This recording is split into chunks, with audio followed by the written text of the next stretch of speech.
Saúde, irmãos, com a paz do Senhor Jesus. Saúde também nossos internautas que nos têm assistido neste canal de bênção.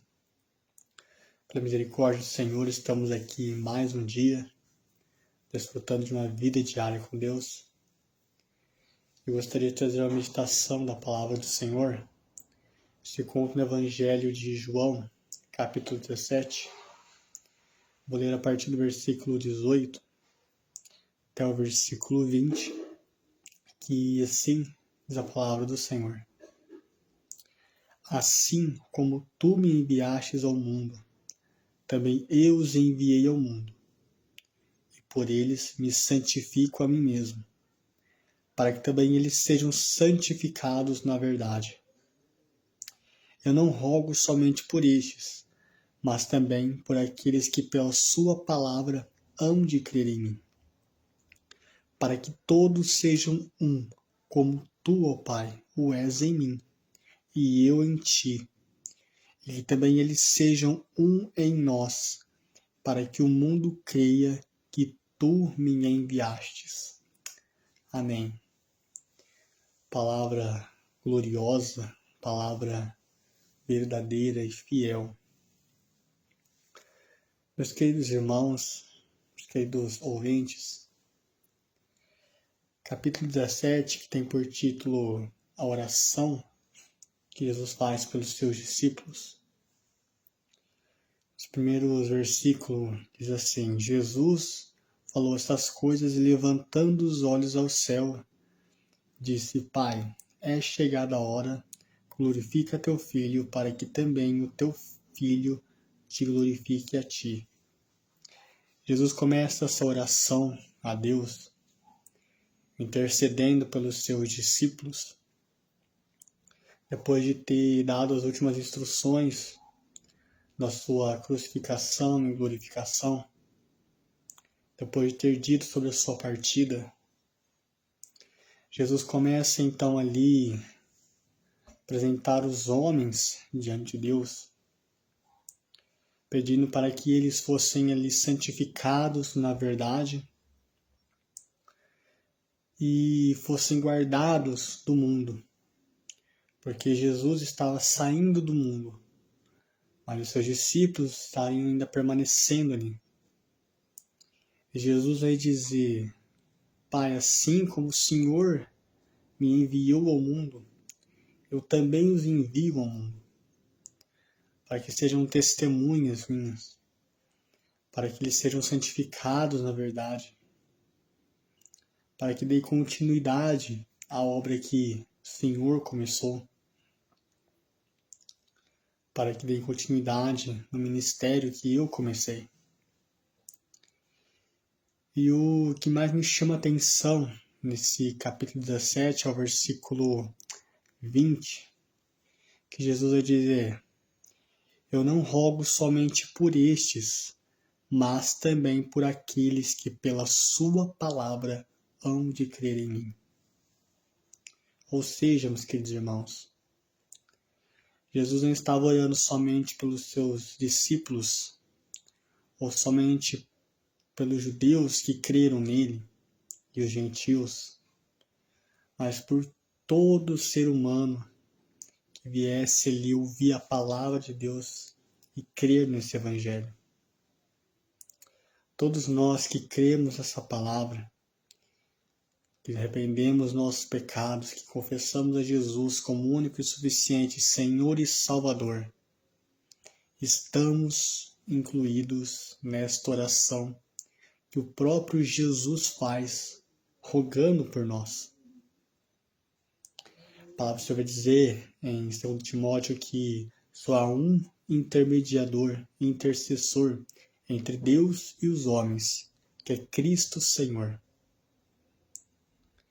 E aqui Jesus intercedendo por todos nós que viéssemos pela palavra de Deus a crer em Jesus, que aceitássemos o sacrifício da cruz como suficiente para nos remir de nossos pecados que eram impagáveis. E dentro dessa oração, Jesus faz uma promessa, um desejo, para que nós fôssemos um com Ele, assim como Ele é um com o Pai. Isso significa que nós, que cremos em Jesus, que entregamos a nossa vida ao Senhor, nós agora passamos a fazer parte do corpo de Cristo e sendo um com o Senhor.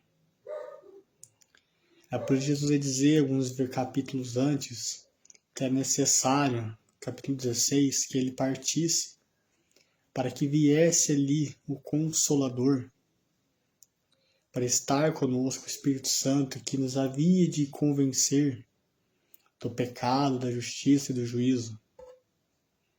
E este mesmo Espírito Santo, ele é vivo e ele está dentro daqueles que confessam e creem em Jesus como Senhor e Salvador, como Filho de Deus, que encarnou como homem, tomou a forma humilhante de homem e morreu na cruz para salvar e remir toda a humanidade.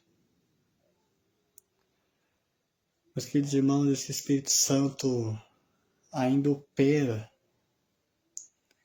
O Espírito Santo ainda está operando no meio de nós. Só que quantas vezes, por distrações do dia a dia, quantas vezes por preocupações ou os afazeres diários, nós acabamos deixando o Senhor para o segundo plano. Acabamos nos acomodando com a vida religiosa e nos tornamos meros ouvintes, meros religiosos.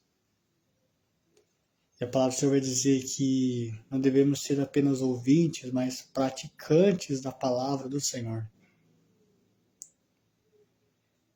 Jesus, ele, ao orar, não só para seus discípulos, mas por todos aqueles que haviam de crer nele, desejou que nós sejamos um com ele. Que nós venhamos participar dessa comunhão, dessa unidade. O maior desejo que Jesus tem é de se revelar a nós, de relacionamento. E o relacionamento, meus queridos irmãos, não se baseia apenas em experiências do passado. O relacionamento entre um casal é algo diário, que precisa sempre estar acontecendo. Conversa, o convívio, a harmonia. Assim deve ser nosso relacionamento com Cristo. Conversar diariamente ao Senhor através das orações. Lermos a sua palavra. A Bíblia é a mente de Deus escrita em palavras, expressa por vocabulário para que nós pudéssemos ler e crer nessa palavra, porque a palavra de Deus diz que a fé vem pelo ouvir e ouvir a palavra de Deus. Esta palavra é fiel, esta palavra tem poder para salvar, para curar. Mas esta mesma palavra também tem poder e autoridade para condenar. Que o Espírito Santo de Deus possa melhor falar no seu coração através dessa mensagem. Nós possamos ser um com Cristo, assim como Cristo é um com o Pai. Que Deus abençoe a todos. Amém.